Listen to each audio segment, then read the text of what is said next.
Oke guys, di video kali ini aku mau sharing sama kalian semua gimana sih caraku seorang anak lulusan SD bisa punya income double digit setiap bulannya, bisa punya omset ratusan juta rupiah setiap bulannya, dan tim-tim bisnis yang terus berkembang di seluruh Indonesia. Nah, jadi sebelumnya guys ya, aku mau sharing juga kenapa aku nggak lanjut ke SMP. Jadi dulu kan memang karena nggak punya biaya ya, jadi orang tuaku nggak mampu lah lebih tepatnya untuk menyekolahkanku masuk ke SMP. Karena waktu itu aku tinggal di pedalaman di Riau ya, jadi nggak ada listrik, jalan juga masih tanah ya, terus nggak ada jaringan, jadi bener-bener yang di pedalaman sekali. Nah, kalau aku mau sekolah itu kan masuk ke SMP-nya ada di kota, jadi perjalanan itu jauh ya, operasionalnya cukup besar dan orang tua aku nggak mampu ya.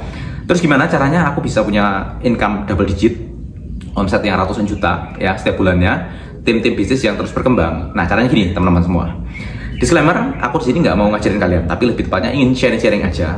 Barangkali kalian ada yang ngalami kendala seperti yang aku alami ya, kalian juga bisa terapkan ilmuku ini ya. Nah, jadi tips yang pertama, rubah dulu mindsetnya. Jadi kan biasanya kalau kita dari golongan menengah ke bawah ya, itu kan mindsetnya benar-benar kacau ya. Jadi mindset negatif itu banyak sekali ya. Mindset negatif itu apa? Yang di mindsetnya itu tidak mungkin gitu ya, tidak bisa ya, tidak sanggup ya, kayaknya aku nggak bakat gitu ya, aku gaptek dan sebagainya. Nah, itu dulu yang dirubah ya. Jadi dari yang tidak mungkin, gimana caranya supaya bisa gitu ya. Dari yang gaptek, kira-kira apa yang bisa saya pelajarin, aku pelajarin gitu ya. Jadi yang pertama itu mindsetnya mesti dirubah dulu, karena kalau mindsetnya yang dipakai itu adalah mindset lama, sudah pasti kita nggak mungkin bisa berubah ya. Jadi itu yang pertama.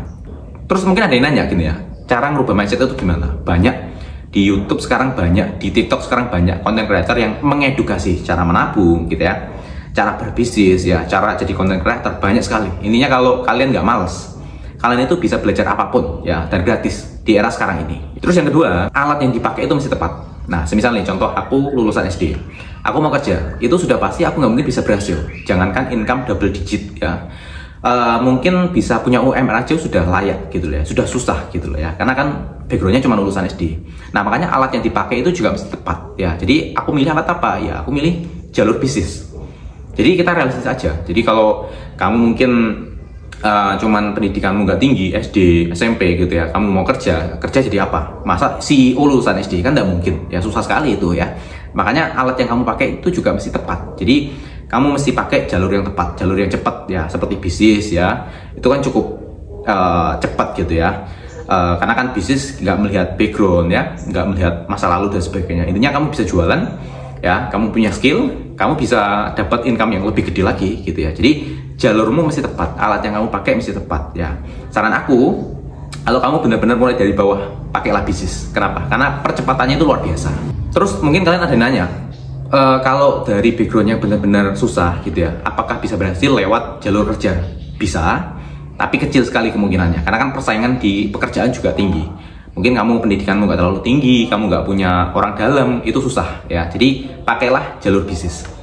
Terus tips yang ketiga adalah punya mentor atau role model yang tepat ya. Jadi role model itu gini, kamu itu pengen jadi siapa, kamu itu pengen nyontoh siapa, nah itu adalah role model. Jadi milikilah mentor, milikilah role model yang tepat ya. Jadi kita bekerja itu ada yang kita ikutin, ada yang kita mintain saran gitu ya.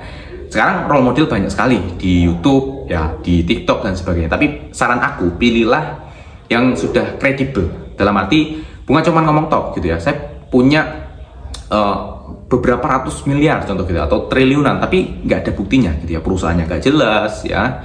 Terus usahanya juga baru 2 tahun dan sebagainya. Bukannya seperti itu. Jadi kalau milih mentor itu benar-benar yang sudah kredibel ya.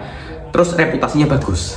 Nah, jadi misal orang ini perusahaannya apa ya, terus sudah berapa lama di situ, orangnya terpercaya enggak gitu ya. Karena kalau kamu salah pilih role model, ya selesai juga hidupmu. Kan kamu ngikutin cara kerja dia. Kalau cara kerja dia benar, ya bagus. Tapi kalau dia nipu, ya kan kamu ikutan nipu nanti toh. Jadi kurang lebih seperti itu yang bisa kalian lakuin ya, sesuai dengan pengalaman aku dulu. Jadi yang pertama, mindsetnya dirubah. Yang kedua, alat yang dipakai mesti tepat gitu ya. Yang ketiga, mentornya juga mesti benar ya. Semoga bermanfaat. Jika kalian suka dengan channel ini, jangan lupa klik like dan subscribe-nya. Thank you guys.